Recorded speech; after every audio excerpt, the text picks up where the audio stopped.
Hello, আসসালামু আলাইকুম ওয়া রাহমাতুল্লাহি ওয়া বারাকাতু। আমি ওয়াজেদ জয় বলতেছিলাম। সজীব শেখ হাসিনার একমাত্র পুত্র সন্তান। হ্যালো। চিনি চিনি। এত ডকুমেন্ট আকারে পরিচয় দেওয়া লাগবে না রে বাবা। এত পরিচয় দেওয়ার দরকার নেই।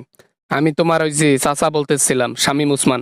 হ্যাঁ আঙ্কেল, বলেন বলেন, কি অবস্থা আপনার? ভালো আছেন? কই আছেন এখন? ধরা টরা খাইছেন নাকি আবার কোনো দেশের মধ্যে আছেন সেফ ভাবে, নাকি কোথায়? এই কোন জীবন? এটা কোনো জীবন? শুধুমাত্র তোমার মায়ের কারণে এরকম জীবন যাপন করতে হচ্ছে। এত করে বলছিলাম, আরে আপা, এইসব করিয়েন না। উনি তো অমন, আপনি তো ভালো করেই জানেন। যখন যেটা মন থেকে ভাবে ওইটাই করে বসে। তারপরও যে কোনো রকমে ওনাকে বাঁচাইতে পারছি, এটাই কপাল। বাবা, সেটা কথা না। কথা হচ্ছে আমাদেরকে নিয়ে পালাইলো না, একটাবার ইনফর্ম করলো না। এটা কোনো কথা? আমাদের দলের কতগুলা লোক আবার ধরা খাইলো। চাচা, আপনি তো ভালো করেই জানেন আমার মা কিন্তু আসতে চায় নাই। আমি সজীব ওয়াজেদ জয়, আমি জোর করে মাকে নিয়ে আসছি, না হলে কিন্তু উনিও থাকতো।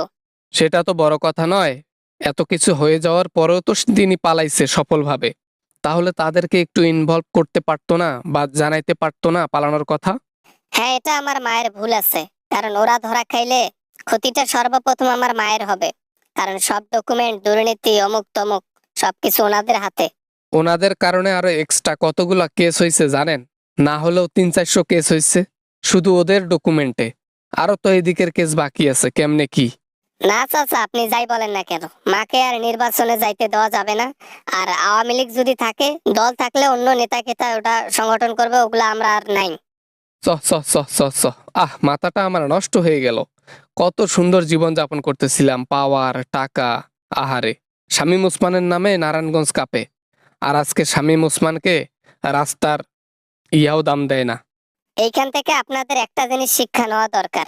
আমি তো কখনো ক্ষমতায় যাই নাই, আমি তো বাইরে ছিলাম। এখান থেকে এটা শিক্ষা নাও, ক্ষমতা থাকতে তা সঠিক ব্যবহারের সিস্টেম শেখো। ওই ক্ষমতার অপব্যয় করলে এরকমই হয়। আমাদের নেত্রী যেভাবে চলছে, তাহলে আমরা তো সেলা পেলা, আমরাও তো ওইভাবে চলার চেষ্টা করব, তাই না? এজন্য ব্যয়বহুল ভাবে আর সেইভাবে চলাফেরা করছি।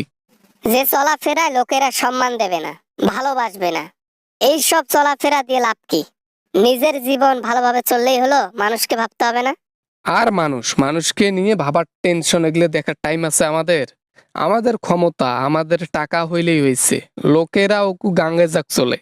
এটাই তো সবচেয়ে বড় দোষ আপনাদের। যে দেশের আসল সম্পদ জনগণ, সেখানে টাকা পয়সা নিয়ে, ক্ষমতা নিয়ে কারাকারি। শেষে কি হলো বোঝেন ঠেলা? কি আর হবে? যা কপালে আছে তাই হইছে। সৌদি আরবে আছি রে বা।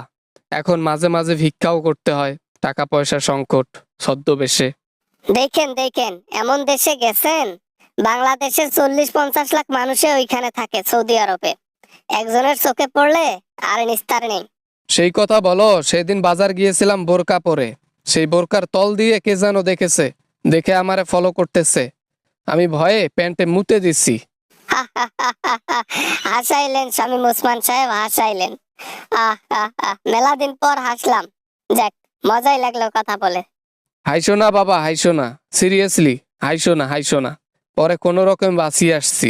আরো আমি ওইভাবে যাই বাজার ঘাট, আমি আর কোনোদিন যাব না।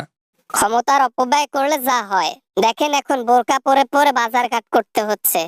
কি লজ্জা! থাক থাক, তুমিও আর লজ্জা দিও না বাবা, লজ্জা দিও না আর। থাক থাক, হইছে। ফোন রাইখা দিলাম। হ্যাঁ, ভালো থাইকো। আর দোয়া কইরো তোমার আঙ্কেলের জন্য যেন ভিক্ষা করতে পারি।